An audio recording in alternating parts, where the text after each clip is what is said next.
ईश्वर आपकी परेशानियां जानता है, इसलिए प्रार्थना करते समय अपनी परेशानियां मत दोहराइए। सिर्फ ईश्वर का नाम दोहराइए, सब सही हो।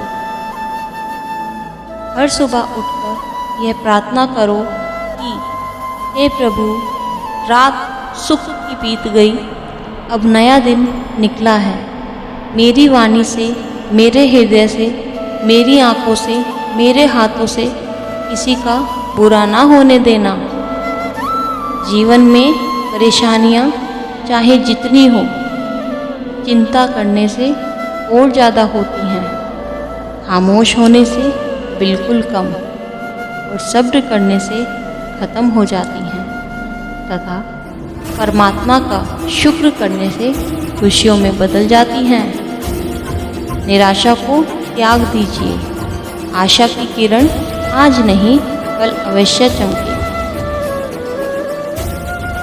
खुशी हमें चंद लम्हों के लिए संतुष्टि देती है, परंतु संतुष्टि हमें सदैव खुशी ही देती है। संकट के समय धैर्य धारण करना मानो आधी लड़ाई जीत लेना होता है। हम ना बोले फिर भी वह सुन लेता है, इसलिए उसका नाम परमात्मा है। वह ना बोले फिर भी हमें सुनाई दे, उसी का नाम श्रद्धा है। कहते हैं मेरे प्रभु मौसम बदल सकते हैं, तो तुम्हारा नसीब क्या चीज़ है। हवाएं अगर मौसम का रुख बदल सकती हैं, तो दुआएं भी मुसीबत के पल बदल सकती हैं। जिन्होंने आपको कष्ट दिया, कष्ट तो उन्हें भी मिलेगा, और यदि आप भाग्यशाली रहे तो ईश्वर आपको यह देखने का अवसर भी देंगे। इस दुनिया में सभी को अपने ज्ञान पर अहंकार है, लेकिन किसी को भी अपने अहंकार का ज्ञान ही नहीं है। झूठ, धोखा और बहाने आपको कुछ पल की खुशी देंगे, लेकिन इसकी कीमत आपको भविष्य में चुकानी पड़ेगी। समय जब न्याय करता है तो गवाहों की जरूरत नहीं पड़ती।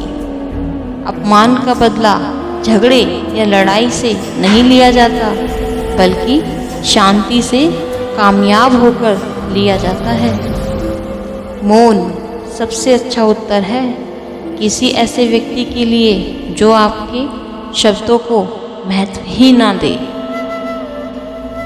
कहते हैं तपस्या अगर पार्वती की थी तो प्रतीक्षा शिव की भी रही होगी। आँख में आंसू सीता के थे, तड़प राम की भी रही होगी। राधा कृष्ण को ना पसगी तो अधूरे कृष्ण भी रहे होंगे। जीवन जब ईश्वर के लिए सरल ना था तो हम मनुष्यों की क्या औकात है। हे माधव, जिंदगी में दर्द बहुत मिले, मगर किसी से गिला नहीं। बिना गिला किए जो समझ जाए, ऐसे तेरा सिवा कोई नहीं मिला।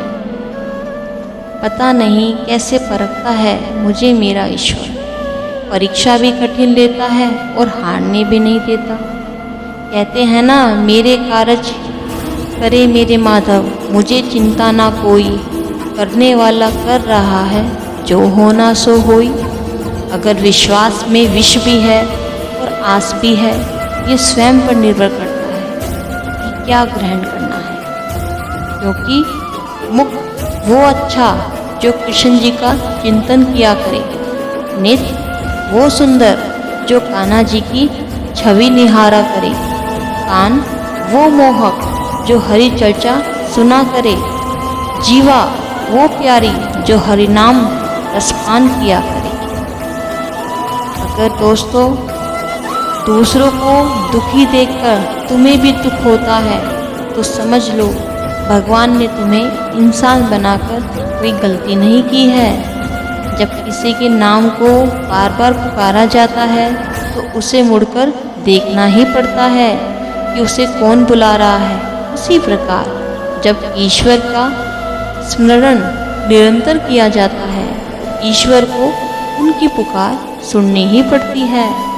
अगर कोई आपसे उम्मीद करता है तो ये उसकी मजबूरी नहीं है, आपसे लगाव और विश्वास है। इसलिए किसी की उम्मीद को ना तोड़े और सहायता अवश्य करें। पीर लिखो तो मीरा जैसी, मिलन लिखो कुछ राधा सा, दोनों ही हैं कुछ पूरे से, दोनों में ही वो कुछ आधा सा। हृदय में बसे रहना, आँखों में छुपे रहना, केवल यही प्रार्थना है। कृष्ण सदा साथ तुम ही रहना, तुम ही रहना। जो मिल रहा है तुम्हें वही तुम्हारे लिए बेहतर है, ये तुम नहीं जानते पर देने वाला बखूबी जानता है। जब कोई हाथ और साथ दोनों छोड़ देता है तब कुदरत कोई ना कोई उंगली पकड़ने वाला भेज ही देता है। इसी का नाम जिंदगी है, मुस्कुराकर चलते रहिए। जिस प्रकार कृष्ण जी का सुदर्शन चक्र चलता है, उसी प्रकार समय का चक्र भी चलता है। बिना विचलित हुए बस अपने लक्ष्य की ओर ध्यान दे और कर्म करते चले जाइए। जिस पथ पर ईश्वर को छोड़कर कोई भी साथ ना दे तो समझ जाइए जो होने वाला है वो साथ देने वालों के बस की बात नहीं है। जिसने साथ दिया उसका साथ दो, जिसने तुम्हें त्याग दिया उसको तुम भी त्याग दो।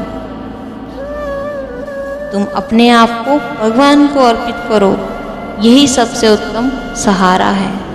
जो इसके सहारे को जानता है वह भय, चिंता, शोक से सर्वदा मुक्त रहता है। जिसने साथ दिया उसका साथ दो।